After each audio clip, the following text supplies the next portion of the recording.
الصلاۃ والسلام علیک یا رسول اللہ. مل کر پڑھ لیں انشاءاللہ، تھوڑا سا بلند آواز سے پڑھ لیں. الصلاۃ والسلام علیک یا حبیب اللہ، الصلاۃ والسلام علیک یا نبی اللہ، وعلی آلک واصحابک یا نور اللہ. تاجدار عرب و عجم، رسول محتشم، شاہ بنی آدم، نور مجسم صلی اللہ علیہ وآلہ وسلم کا فرمان علی شان ہے، جس کا خلاصہ ہے کہ جب جمعرات کا دن آتا ہے تو اللہ کے فرشتے زمین پر تشریف لاتے ہیں، جن کے پاس چاندی کے کاغذ اور سونے کے قلم ہوتے ہیں، اور یہ فرشتے جمعرات اور جمعہ کے دن درود پاک کی کثرت کرنے والوں کے نام، درود پاک پڑھنے والوں کے نام تحریر کرتے ہیں. یاد رہے آج جمعرات ہے، اور جمعرات اور جمعہ کے دن، بالخصوص جمعہ کے دن درود پاک پڑھنے کی فضیلتیں بے شمار ہیں. سرکار مدینہ صلی اللہ علیہ وسلم نے حدیث میں ارشاد فرمایا، جس کا مفہوم ہے کہ جو شخص جمعہ کے دن آپ صلی اللہ علیہ وسلم کی ذات پر 100 مرتبہ درود پاک پڑھے گا، اللہ اس کی 100 حاجتیں پوری کرے گا.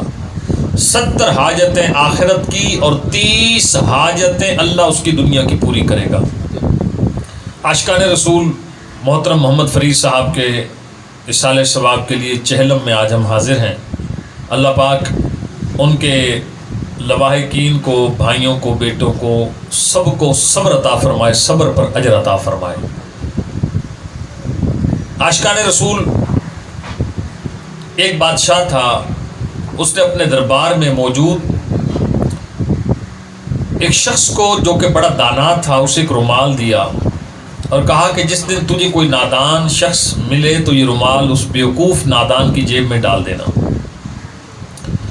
وقت گزرتا رہا، اللہ کا کرنا ایسا ہوا کہ بادشاہ شدید بیمار ہوا، اور بیماری نے اتنی شدت اختیار کر لی کہ قریب تھا کہ اب بادشاہ دنیا سے گزر جائے گا. اب یہ قریب المرگ ہے. ایسا مرض جب بندے کو لگ جائے کہ بچنے کی چانس نہ ہو تو اسے کہا جاتا ہے قریب المرگ. وہی شخص جس کو اس نے رومال دیا تھا، وہ دانا شخص رومال لے کر اس بادشاہ کے پاس آیا اور کہنے کا، بادشاہ حضور، آپ جب دنیا میں اتنا آپ نے وقت گزارا، جب آپ سفر کرتے تھے، ایک دن کی ٹریولنگ، ایک دن کا سفر ہوتا تھا، سامان کتنا لے کر جاتے؟ اس نے کہا میں 2 دن کا سامان لے کر جاتا. اگر آپ کو چند دن کا سفر کرنا پڑتا، مثلا ہفتے کا، اس نے کہا میں 2 ہفتے کا سامان لے کر جاتا. غرض ہے کہ ہم سب بھی اپنے اوپر دیکھیں، ہم نے یہاں سے لاہور بھی جانا ہو تو ہم اپنے ساتھ، اگر 1 دن کا سفر ہے تو احتیاطاً کچھ پیسے بھی ایکسٹرا رکھیں گے، 1-2 سوٹ بھی ساتھ رکھ لیں گے کہ ہو سکتا ہے اسٹے کرنا پڑ جائے، کپڑے خراب نہ ہو جائیں، کپڑے چینج کرنے پڑ جائیں. تو ہر احتیاطی تدبیر آپ نے اختیار کی، اور پھر آپ نے لاہور کا ایک سفر اختیار کیا. اب یہی بات اس دانا نے پوچھا بادشاہ سے کہ حضور، ان قریب آپ کی روح جسم سے پرواز کر جائے گی، آپ سفر کے، قبر و حشر کے اس سفر کی طرف روانہ ہو جائیں گے کہ جو ایک دفعہ اس سفر پر روانہ ہو پلٹ کر دنیا میں کبھی آیا نہیں. تو دنیا کے 1 دن کے سفر کے لیے تو آپ کئی دن کی تیاری کرتے تھے، اور اب آخرت کا جو سفر، طویل سفر ہے، اس سفر کے لیے آپ نے کیا تیاری کی؟ بادشاہ کا سر ندامت سے جھک گیا. اس سوال کا اس کے پاس کوئی جواب نہ تھا کہ افسوس، میں تو دنیا کی رنگینیوں میں کھو گیا، بادشاہت کے نشے میں غرق رہا اور پوری شاہانہ ٹھاٹ باٹ کے ساتھ زندگی گزاری، میں نے قبر کے سفر کے لیے کوئی تیاری نہیں کی. اللہ اکبر.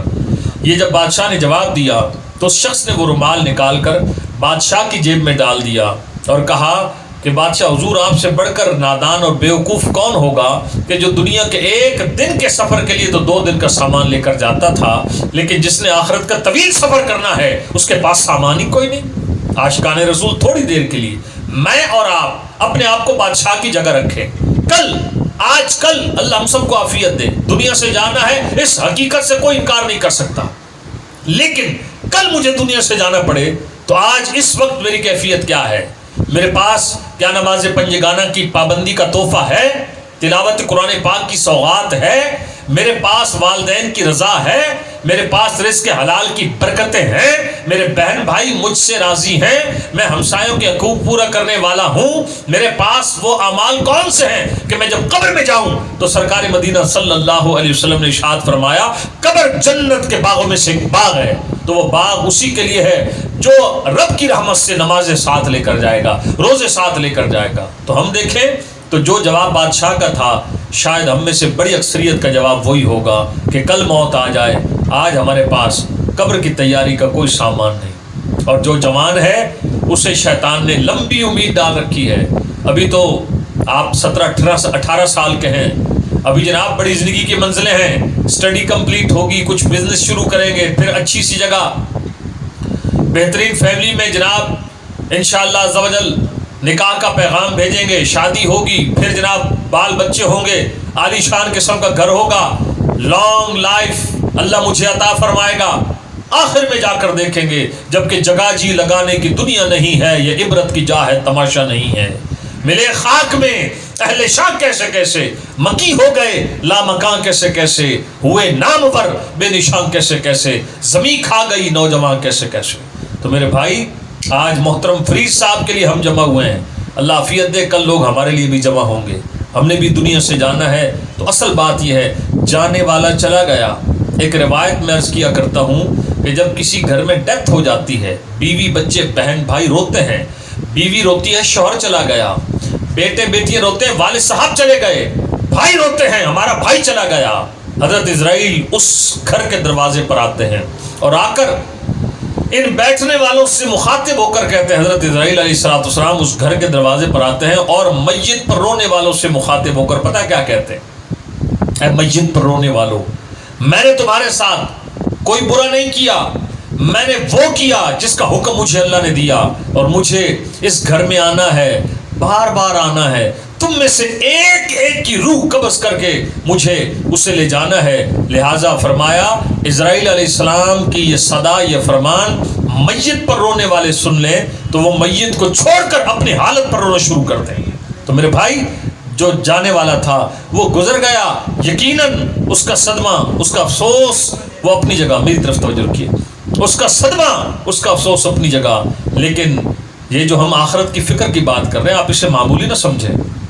روایتوں میں آتا ہے ایک لمحے آخرت کی فکر کرنا، آخرت کی یاد کرنا، فکر آخرت اپنا احتساب کرنا، اپنی قبر آخرت کے بارے میں سوچنا، اپنے آپ کو ایک بندہ کٹہرے میں کھڑا کر دے، یار کل مجھے موت آ جائے، آج میرے پلے ہے کیا؟ تو ایک گھڑی جو آخرت کی فکر کرے، علماء نے پتہ کیا لکھا؟ اللہ 60 سال کی نفلی عبادت کا ثواب دیتا ہے۔ اور ایک حدیث جس کا مفہوم یہ ہے کہ 20 مرتبہ جو موت کو یاد کرے۔ دیکھیں آج 15ویں صدی ہے اور 15ویں صدی میں کثرت کے ساتھ فتنے آ رہے ہیں، اور ایک آزمائش یہ ہے، میری اس بات کو آپ نے بہت زیادہ توجہ سے لینا ہے کہ 1000 میں سے 995 لوگ 1000 میں سے قبر و حشر کی بات کریں، خوف خدا کی بات کریں، مرنے کو یاد کرنے کی بات کریں، قبر میں اللہ عافیت دے پکڑ نہ ہو جائے عذاب کی بات کریں، تو 15ویں صدی ہے، 1000 میں سے 995 لوگوں کا موڈ تھوڑا آف ہو جاتا ہے۔ تو کہتے ہیں حضرت صاحب آپ ڈرانے والی باتیں کر رہے ہیں، آپ ہمیں اللہ کی رحمت کا ذکر سنائیں۔ میرے بھائی 15ویں صدی ہے، شراب عام ہو رہی ہے، اللہ پھر بھی رزق بند نہیں کر رہا، یہ اس کی رحمت تو ہے۔ ماں باپ کے سامنے اولاد سینہ تان کر کھڑی ہے، اس بے ادب گستاخ بیٹے کو اللہ زمین میں نہیں دھسا رہا، یہ اللہ کی رحمت تو ہے۔ چپڑاسی سے لے کر اور ہائر اتھارٹی تک ہر بندہ رشوت کھا رہا ہے، آگ نہیں برس رہی، زمین نہیں پھٹ رہی، رحمت تو ہے۔ رحمت کے بغیر تو میں آپ چل ہی نہیں سکتے، اللہ نے عیب ہمارے آپ کے چھپا رکھے۔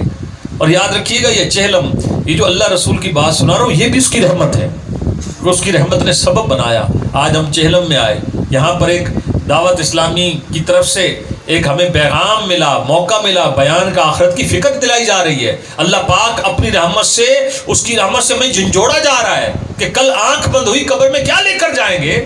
ویری سمپل، کسی سے کہیں بھائی نماز پڑھیں، وہ کہا یار جب آئے گی دیکھی جائے گی، یا اس بیوقوف شخص کے بارے میں کیا کہیں گے جو جناب ٹرک ٹرمینل پر بس ٹرمینل پر چلا جائے، جیب میں 1 روپیہ نہیں، آپ پوچھ لیں کہ کہاں کا سفر ہے جناب، وہ کہے جی لاہور جا رہا ہوں، کرایہ کتنا ہے، اس نے کہا اللہ وارث ہے، تو آپ کہیں گے دنیا کا بیوقوف ترین شخص ہے، بس والے تجھے بٹھائیں گے جب تیرے پلے زیادہ سفر نہیں. تو دنیا کے لیے ہم اس شخص کو بیوقوف کاؤنٹ کریں گے. اللہ سے دعا کیا کرے اللہ ہمیں مجھے آپ کو آخرت کی حقیقی فکر نصیب فرمائے.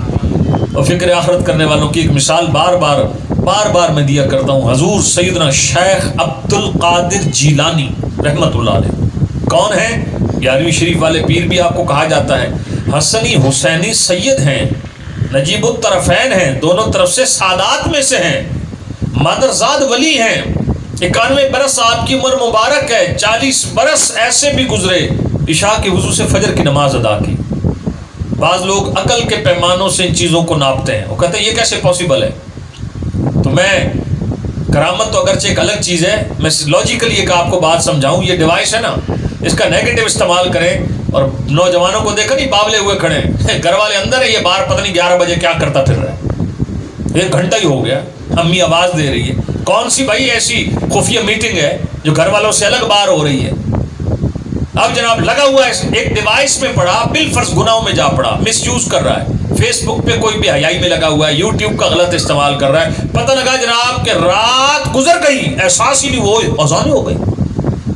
جب گناہ میں اتنی لذت ہے کہ رات گزرنے کا احساس ہی نہ ہو، جس کو رب اپنی بارگاہ میں کھڑے ہونے کی لذت دے دے، جسے رب اپنی عبادت کی مٹھاس ادا کر دے، تو جب گناہ میں وقت گزارتے ہوئے رات کا پتہ نہیں چلا، تو بندہ جب رب کی بارگاہ میں آ جائے نا، رجوع اللہ ہو جائے، اللہ سے لو لگ جائے، تو پھر میرے بھائی اس کی مثال امام غزالی نے مکاشفۃ القلوب میں لکھی. ایک نوجوان اللہ کے نبی علیہ السلام کے پاس آیا. اس میں تھوڑا مجھے کافی عرصہ پہلے کا پڑھا ہوا ہے تو ڈاؤٹ ہے حضرت موسیٰ تھے یا حضرت عیسیٰ تھے، بہرحال دونوں میں سے ایک نبی تھے. وہ کہنے لگا جی اللہ سے دعا کریں، اللہ مجھے اپنی محبت کا ایک ذرہ عطا فرما دے. اللہ کے نبی علیہ السلام نے ان کے حق میں اللہ کی بارگاہ میں سفارش کی، یا اللہ فلاں نوجوان تجھ سے محبت کا ایک ذرہ طلب کر رہا ہے. اللہ پاک نے فرمایا کہ اسے کہو کہ وہ اس کی تاب نہیں رکھتا، وہ اس کی تاب نہیں رکھتا. آ کر آپ نے اللہ کا پیغام دیا. نوجوان کہنے لگا جی اچھا پھر آدھے ذرے کی دعائی کر دیں. اللہ اکبر. جب آدھے ذرے کی بات کی، اللہ کے نبی علیہ السلام نے ان کے لیے اللہ کی بارگاہ میں التجا کی. اللہ پاک نے اپنی محبت کا وہ ذرہ عطا کیا کہ اس ذرہ ملنے کے بعد اس نوجوان کی کیفیت یہ تھی کہ یہی نبی ایک بار اس نوجوان کے قریب سے گزرے. یہ ایک ٹیلے پر کھڑا آسمان کی طرف دیکھ رہا ہے اور ٹکٹکی بندھی ہوئی ہے، پلک نہیں جھپک رہی، اور اللہ کی محبت میں ایسا محو، ایسا مست، ایسا غرق ہے، ایسا غرق ہے، ایسا غرق ہے کہ اللہ کے نبی علیہ السلام نے سلام کیا، کوئی جواب نہیں، کلام کیا، کوئی رسپانس نہیں. اب جب دیکھا نہ سلام کا جواب نہ، تو پھر اللہ کی طرف سے نبی علیہ السلام کو وحی کی گئی کہ اے میرے نبی، اسے ہماری محبت کا ایسا ذرہ عطا ہوا ہے، آدھا ذرہ، کہ اگر تم آرا لے کر اس کے جسم کو چیر کر 2 ٹکڑوں میں پھینک دو، اسے خبر ہی نہیں ہوگی. تو اللہ پاک اپنے محبوب کا صدقہ ہمیں اپنی محبت ایسی عطا کرے کہ جب اذان کا وقت ہو جائے تو پھر ہم لوگوں سے بیگانے ہو جائیں. اللہ اپنی محبت کا ایسا ذرہ عطا کرے کہ میری اور آپ کی تلاوت قرآن میں کبھی صبح و شام ناغا نہ ہو. اللہ مجھے اور آپ کو اپنی ایسی محبت عطا کرے کہ منہ سے خدا نہ خواستہ نازیب الفاظ کوئی گالی نکل جائے، ہمیں حیا آ جائے کہ اللہ دیکھ رہا ہے. اللہ نہ کرے حرام کی طرف سوچ جانے لگے تو پھر اللہ کی محبت غالب آ جائے کہ نہیں، اللہ پاک نے سب کچھ دیا ہے، اس رب کی ناراضگی میں مول نہیں لے سکتا. تو دعا کریں اللہ اپنی محبت کا ذرہ عطا فرما دے، وہ ذرہ کہ ہمارے اوپر دنیا کی محبت غالب نہ آئے. آئیے میں بات کو تھوڑا سا آخر کی طرف لے جانے کی کوشش کرتا ہوں. بات ہو رہی تھی کہ 15ویں صدی ہے، 1000 میں سے 995 لوگ آخرت کی بات کو پسند نہیں کرتے یا سنتے ہیں تو کہتے ہیں حضرت ہمیں تھوڑا سا ڈرانے والی باتیں آپ کم سنایا کریں، رحمت کی باتیں سنایا کریں. میرے میٹھے میٹھے پیارے پیارے بھائیوں، یہ اس کی رحمت ہے. 15ویں صدی ہے، جو کچھ ہو رہا ہے نا، اللہ اکبر. ایک حدیث یاد آتی ہے، سیاست کی حدیث ہے. فرمایا آخری زمانے میں میری امت میں وہ دور آئے گا جب امانت میں خیانت کی جائے گی، جب مال غنیمت کو ذاتی پراپرٹی بنا دیا جائے گا. فرمایا جب زکوٰۃ کو میری امت جرمانہ سمجھے گی، جب ماں کی تابع داری، بیوی کی تابع داری ہوگی، ماں کی نافرمانی ہوگی. یہ حدیث پاک میں آپ کو سنا رہا ہوں. فرمایا دوست سے وفا ہوگی، باپ سے بے وفائی ہوگی، گانے والیوں کے گانے سنے جائیں گے، شراب کے جام غدغدائے جائیں گے، اور فرمایا کہ ریشم پہنا جائے گا، قوم کا کمینہ قوم کا امیر ہوگا، اور کسی شخص کے شر سے بچنے کے لیے لوگ اس کی رسپیکٹ کریں گے، عزت کریں گے، بائی ہارٹ نہیں، دل سے نہیں، اس کے شر سے بچنے کے لیے اس کی عزت کی جائے گی۔ آج دیکھیں تو کئی نشانیاں پوری نہیں ہیں، کیا لوگ گانے والیوں کے گانے سن نہیں رہے؟ کیا شرابیں غدغدائی نہیں جا رہی؟ کیا ریشم پہنا نہیں جا رہا؟ کیا ماں باپ کی نافرمانی کر کے، دوستوں اور بیویوں کو راضی کر کے ماں کو ناراض نہیں کیا جا رہا؟ لیکن یہ تصویر کا دوسرا رخ ذہن میں رکھیے گا، اپنے کیے کا بیوی کے کھاتے میں نہ ڈالیں۔ جو شاید میں اپنی ماں سے بیوی کی وجہ سے دور ہوا ہوں تو یہ ٹوٹلی اس پر نہیں ڈالنا۔ آپ جو بھی ہے، آپ سے مراد جنرل بات کر رہا ہوں، تو میرے بھائی ٹوٹل اس کو قصوروار نہیں ٹھہرانا، اپنا بھی معاملہ دیکھنا ہے۔ تو وہ زمانہ آ چکا کہ جس زمانے میں شرابیں غدغدائی جا رہی ہیں، زکوٰۃ کو لوگ جرمانہ سمجھ رہے ہیں۔ منڈی کا آڑتی ہو، غلہ منڈی ہو، سبزی منڈی ہو، اس آڑتی کو اگر 100 میں سے یعنی اس معاشرے میں 2.5% جن پر زکوٰۃ ہے وہ زکوٰۃ دے نا، سرکولیشن آف منی، رقم کا معاشرے میں تقسیم ہونا، اس کی برکتیں کیا ہوں گی؟ دور صحابہ میں بالکل نبی پاک علیہ السلام نے دنیا سے پردہ فرمایا، قریب ترین دور صحابہ میں جب زکوٰۃ کا سسٹم مضبوط ہو گیا میرے آقا کے دور سے، جب زکوٰۃ نکالی جاتی، ڈیزرونگ پرسن جو مستحق ہوتا اس کو زکوٰۃ دی جاتی، اور وہ زکوٰۃ سے اپنا کام کاروبار کرتا، اللہ اس کے کام میں، اس کی دکان میں، اس کے رزق میں برکت دیتا، اور یوں مستحق لوگ زکوٰۃ لیتے، دینے والے زکوٰۃ دیتے، اللہ پاک ان کے کام روزی میں اتنی برکت پیدا کرتا کہ دور صحابہ میں وہ وقت آیا عاشقان رسول کہ زکوٰۃ دینے والے تو بہت تھے، زکوٰۃ لینے والا کوئی نہیں ملتا تھا۔ اتنی خوشحالی آ گئی، صحابہ کرام فکر مند ہو گئے، کس چیز کی؟ دولت کی فکر نہیں، پتہ کس کی فکر لگی صحابہ کو؟ کہ کہیں اللہ ہماری نمازوں، ہماری عبادات، ہماری نیکیوں کا اجر اللہ ہمیں دنیا میں تو نہیں دے رہا، کہ ہم اکنومیکلی اتنے خوشحال ہو گئے کہ آج لوگ زکوٰۃ لے کر پھر رہے، زکوٰۃ لینے والا کوئی نہیں ملتا۔ اللہ اکبر، یہ ہے اسلام کی برکتیں۔ عاشقان رسول، اسلام نے تو الحمدللہ ہماری جان و مال کو ہمیشہ ڈیفینڈ کیا ہے، پروٹیکشن دی اپنے ماننے والوں کو۔ تو بہرحال کسان سے کہیں فصل کی زکوٰۃ نکالیں، کسان کا موڈ آف ہو جاتا ہے۔ بڑے بڑے لوگ مال کی زکوٰۃ نہیں نکالتے۔ ہمارے گھروں میں آپ دیکھ لیں کہ ایک آدمی، بعض اوقات یہ یاد رکھیے گا، مرد پر زکوٰۃ نہیں ہوتی لیکن زوجہ کے پاس گولڈ بھی ہے، چاندی بھی ہے، عاقلہ بھی ہے، بالغہ بھی ہے، مسلمان بھی ہے، زکوٰۃ کی کنڈیشنز مسز میں پوری ہیں، اس کے پاس سونا ہے، چاندی ہے، 10 20 100 50 200 روپے تو ہر وقت یہ عورت کے پاس ہوتے ہی ہیں۔ سال بھی گزر گیا، اب اتنے تولے چاندی، اتنے تولے سونا موجود ہے، تو ایسی عورت کے اوپر زکوٰۃ واجب ہوتی ہے۔ لوگ اس طرف توجہ کرتے ہی نہیں۔ اللہ پاک کرم فرمائے، تو نیت کریں کہ انشاءاللہ ہمیشہ آخرت کی فکر کو پیش نظر رکھیں گے۔ اب ایک بات بیچ میں سے مس ہو گئی تھی، میں بعد میں کر رہا تھا غوث پاک رحمۃ اللہ علیہ کی۔ غوث پاک رحمۃ اللہ تعالیٰ علیہ، قربان جائیں آپ، 9 منٹ باقی ہیں، آپ ذرا پوری توجہ رکھیے گا۔ رات کا وقت، 40 سال تک عشاء کی سے فجر کی نماز پڑھی۔ جن ہستیوں کو ہم حسن ظن رکھتے ہی اللہ کے اولیاء ہیں، اس لیے ہم کہہ رہے ہیں کہ یہ بخشے بخشائی لوگ، جن کی عبادتیں، جن کی ریاضتیں، لیکن قربان جائیں اس بخشی بخشائی ہستی کا عالم کیا ہے کہ حضرت غوث پاک ایک بار رمضان کا چاند نظر آیا، لوگ کہنے لگے کل عید ہے، کل عید ہے۔ غوث پاک فرمانے لگے میری عید تو اس دن ہوگی جس دن دنیا سے ایمان سلامت لے کر جاؤں گا۔ اللہ اکبر، یہ ہے فکر آخرت۔ عثمان غنی رضی اللہ تعالیٰ کی بارگاہ میں نہ چلے، کیسے صحابی؟ ذوالنورین، 2 میرے آقا کی بیٹیاں نکاح میں آئیں، 2 نور والے کہلائے، حافظ قرآن عثمان ابن عفان رضی اللہ تعالی عنہما۔ حضور علیہ السلام اپنے گھر پہ جلوہ گر ہیں، حضرت عائشہ رضی اللہ تعالی عنہا روایت کرتی ہیں حضور لیٹے ہوئے ہیں، آرام فرما رہے ہیں، میرے والد گرامی ابو بکر صدیق آئے، میرے آقا کی پنڈلی سے تھوڑا سا کپڑا سرکا ہوا تھا، حضور نے تکلف نہ فرمایا، میں خلاصہ عرض کر رہا ہوں روایت کا، حضور لیٹے رہے، سیدنا ابو بکر صدیق آئے، میرے آقا سے بات چیت شروع کی، گفتگو ہوتی رہی، کچھ دیر گزری، سیدنا عمر فاروق اعظم تشریف لے آئے، میرے آقا نے تکلف نہ کیا، حضور لیٹے رہے، پنڈلی سے کپڑا سر کا رہا اور پھر کچھ دیر گزری حضرت عثمان غنی تشریف لے آئے. سنیے جب عثمان غنی آئے میرے آقا اٹھ کر بیٹھ گئے, پنڈلی کا کپڑا درست کیا. تینوں صحابہ جب چلے گئے حضرت عائشہ رضی اللہ تعالی عنہا نے پوچھا یا رسول اللہ میرے والد ابو بکر تشریف لائے, آپ نے تکلف نہ کیا. عثمان غنی حضرت فاروق اعظم تشریف لائے, آپ نے تکلف نہ کیا. جب عثمان غنی آئے آپ اٹھ کر بیٹھ گئے, پنڈلی کا کپڑا درست کیا. حضور اس کی وجہ سبحان اللہ کیا کہنے. میرے آقا نے کیا جواب دیا, فرمایا عائشہ عثمان میرے وہ صحابی ہیں جن سے اللہ کے فرشتے بھی حیا کرتے ہیں, میں حیا کیوں نہ کروں. اللہ اکبر. وہ عثمان غنی قطعی جنتی. 3 بار تو وہ چانس بنے کہ ان کی سخاوت اور ان کی اللہ رسول سے محبت کی وارفتگی پر میرے آقا نے جنت کی ٹکٹ عطا فرمائی, ان کو جنتی ہونے کا اعلان کیا ان کا. لیکن جب قبر کی بات آتی عاشقان رسول باوجود داماد مصطفیٰ ہونے کے, باوجود ذوالنورین ہونے کے, باوجود حافظ قرآن ہونے کے, باوجود ایک عظیم صحابی ہونے کے, عثمان غنی جب قبر کو دیکھتے ساروں قطار روتے, آنکھوں سے آنسو بہتے. کسی نے پوچھا حضرت قبر کو یاد کر کے دیکھ کر قبر کا ذکر سن کر روتے کیوں ہیں؟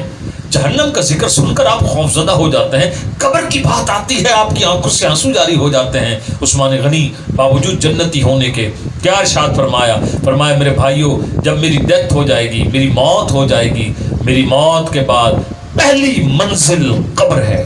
اور آگے فرمایا اسے یاد کر کے روتا اس لیے ہوں لوگ مجھے منو مٹی تلے دفنا کر آئیں گے اور اس کوٹھڑی میں قیامت تک مجھے رہنا ہے, اور اس کوٹھڑی کے تالے کی چابی حضرت اسرافیل کے پاس ہے. روتا اس لیے ہوں کہ جس کی قبر اچھی اس کا حشر بھی اچھا, اور جو قبر میں پھنس گیا قبر آخرت کی منزلوں میں سے پہلی منزل ہے. اللہ پاک ہمارے فرید الدین صاحب کی قبر کو باغ جنت بنائے اور ہم سب کو اپنی آخرت کی تیاری کی توفیق عطا فرمائے. ایک روایت میں ہے کہ جب بندہ قبر میں جاتا ہے تو سر کی طرف سے ملائکہ آتے ہیں, نماز آ جاتی ہے اور آنے والے کے لیے نماز سفارش کرتی ہے. فرشتے دائیں طرف سے آ جاتے ہیں, دائیں طرف سے رمضان کے روزے آتے ہیں اور بندے کی شفاعت کرتے ہیں, اس کی سفارش کرتے ہیں. فرشتے بائیں طرف سے آتے ہیں, بائیں طرف سے زکوٰۃ اور اللہ کی راہ میں خرچ کے وہ مال آ جاتا ہے, وہ مال قبر میں اس کی شفاعت یعنی سفارش کرتا ہے. سر کی طرف سے نماز, دائیں طرف سے روزے, بائیں طرف سے زکوٰۃ خیرات, اللہ کی راہ میں خرچ کر دیا, کو مسجد پہ خرچ کر دیا, کو بیواؤں پہ خرچ کر دیا, اللہ کی رضا کے لیے کسی غریب بچی کی شادی میں مدد کر دی. فرشتے تینوں طرف سے راہیں بند پاتے ہیں. پاؤں کی طرف سے جب فرشتے آتے ہیں تو پاؤں سے یہ گواہی ملتی ہے کہ فرشتوں ان پاؤں سے چل کر یہ مسجد میں نماز پڑھنے جاتا تھا. تو میری گزارش ہے کہ آج اگر ہم میں کوئی شخص ایسے صاحب بیٹھے ہوں کہ پہلے نماز میں کوتاہی تھی, خدا را آج سچی توبہ کر کے جائیں اور نماز میں کوتاہی کو بالکل دور کر دیں. نماز پنجگانہ پڑھیں.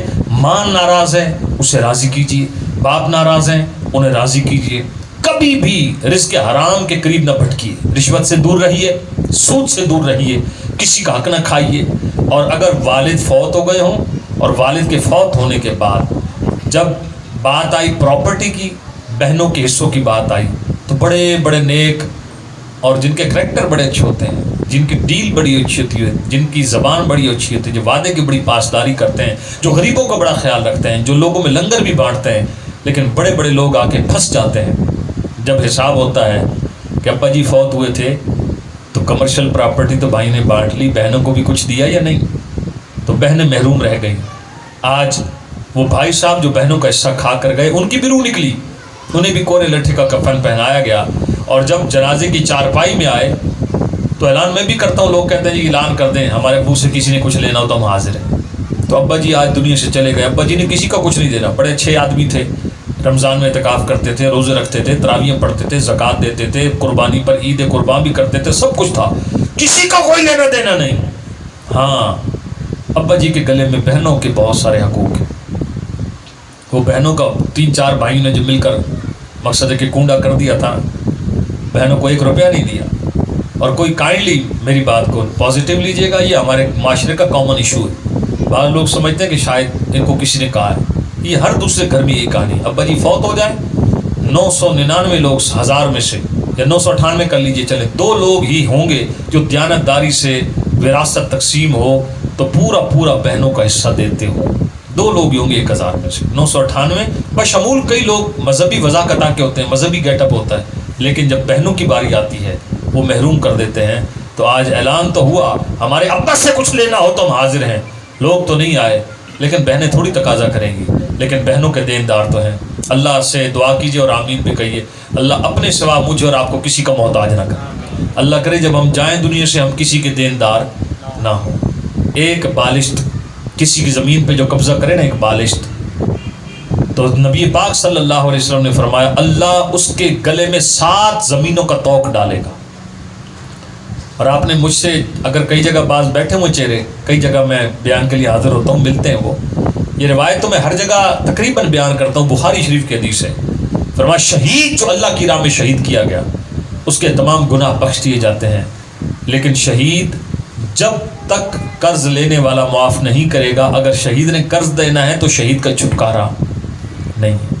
یہاں تو آج دیکھ لیں، روز دوسری تیسری گلی میں کہانی ہے جی، وہ کیا ہے جی، رینٹ پر بیٹھے تھے جی، خیر سے مالک بن کر بیٹھ گئے، قبضہ ہی کر لیا، قبضہ عام ہو رہا ہے، قبضے گروپ ہیں باقاعدہ، پیچھے بڑے بڑے سیاسی لوگوں کی جناب پشت پرائی ہوتی ہے۔ ہاں جی بیچنا ہے، 50 لاکھ کا مکان تھا، قبضہ گروپ نے کہا ہاں 24 لینے، ٹھیک ہے دینا تو ایور نے 24 ہی جائے گا۔ وہ شریف آدمی دیکھتا ہے کہ یہ بدماش لوگ ہیں، بدماشی کریں گے، محروم کر دیں گے، ہاں جی 7 ظالموں کے ساتھ اور بھی ہیں ظلم کرنے والے، 5 انگلیاں برابر نہیں ہیں، لیکن مثال دے رہا ہوں، تھانہ بھی شامل، پیچھے MN MPA کا بھی ہاتھ، قبضہ گروپ، پوری معاملات، لوگوں کی بڑی جائیدادیں ہتھیائیں، بڑی جائیدادوں پہ قبضہ کیا، کسی کے مکان پہ، کسی پارک پر، کسی سکول پر، کسی کی زمین پہ قبضہ کر کے غریبوں کی آہیں اور سسکیاں لی، لیکن کر لے جو کرنا ہے آخر موت ہے۔ میں نام نہیں لوں گا تاکہ ایک بہت بڑا ڈیولپر، اربوں روپے کی زمین جس نے پروجیکٹ کیے اور آخر کار اربوں روپے لوگوں کے تھے، وعدہ کر کے لوگوں کو سہولیات نہ دی، کئیوں کی زمینیں، پیسے قسطیں چلتی رہیں، زمینیں ہڑپ ہو گئیں، اربوں روپے کا کیس بنا، ایک دم حضرت پچھلے دنوں دنیا سے چلے گئے، سوشل میڈیا کی زینت بنے رہے، اب اربوں روپے ہیں، غریبوں کی آہیں سسکیاں، اللہ قادر ہے اپنی رحمت سے سب کو بخش دے، اس کے لیے کچھ مشکل نہیں، لیکن حقوق اللہ اس کے حقوق ہیں، اپنے کرم سے چاہے اپنے حقوق معاف کر دے گا، لیکن حقوق العباد کی باری آئے گی تو پھر قیامت کے دن امام احمد رضا خان رحمۃ اللہ علیہ آپ نے لکھا 3 پیسے کسی کو اگر قرض دینا ہوگا تو 700 باجماعت نمازیں قیامت کے دن اس کو دینی پڑیں گی جس کا 3 پیسے قرض تھا۔ تو کوشش کیا کریں، دیکھیں قرض ہوتا ہے، کک ہو یا لکھ ہو تو کسی کا دینا ہے جلد سے جلد دے دیا کریں، ڈیلے نہ کیا کریں، یہ کام کر لوں اس کے 25,000 بعد میں دے دوں گا، فلاں کا 50 دینا ہے، میں ذرا یہ بیڈ روم کو ذرا ڈیکوریٹ کر لوں، کارپٹ لگا لوں، صوفے لگا لوں، اس کے 50 کی خیر ہے وہ دے دوں گا، تو ڈیکوریشن تو ہو جائے گی لیکن زندگی کا پتہ کوئی نہیں ہے۔ اعلان سارے ہی کرتے ہیں ہمارے ابا سے کچھ لینا تو ہم ہیں، دیتا کون ہے یہ آپ مجھ سے بہتر جانتے ہیں۔ اللہ پاک فرید الدین صاحب، اللہ ان کی، ہمارے جناب فرید بھائی کی بے حساب بخشش فرمائے، ان کے بیٹوں کو، ہمارے مطیع الرحمان بھائی کو اور ان کے بھائیوں کو، اللہ سعید بھائی، رئیس بھائی، انیس بھائی کو صبر عطا فرمائے، اور اللہ پاک اس جہلم سے مجھے اور آپ کو سچی توبہ کر کے اٹھنے کی توفیق عطا فرمائے۔ جب تک میں اور آپ زندہ ہیں کاش نماز قضا نہ ہوں، بہن بھائی رشتہ داروں کے حقوق ادا کرنے کی توفیق دے، ماں باپ کا ادب کرنے کی توفیق دے۔ دعوت اسلامی کا اجتماع ہر جمعرات فیضان مدینہ انصاری چوک ہوتا ہے، آج بھی ہوگا، انصاری چوک سے آگے فیضان مدینہ ہے، ہر جمعرات آیا کریں، اسی قسم کی سپیچز ہوتی ہیں، اور دعوت اسلامی کے 3 دن کے قافلے جاتے ہیں، ان میں بھی سفر اختیار کیا کریں۔ اللہ پاک ہم سب کو عمل کی توفیق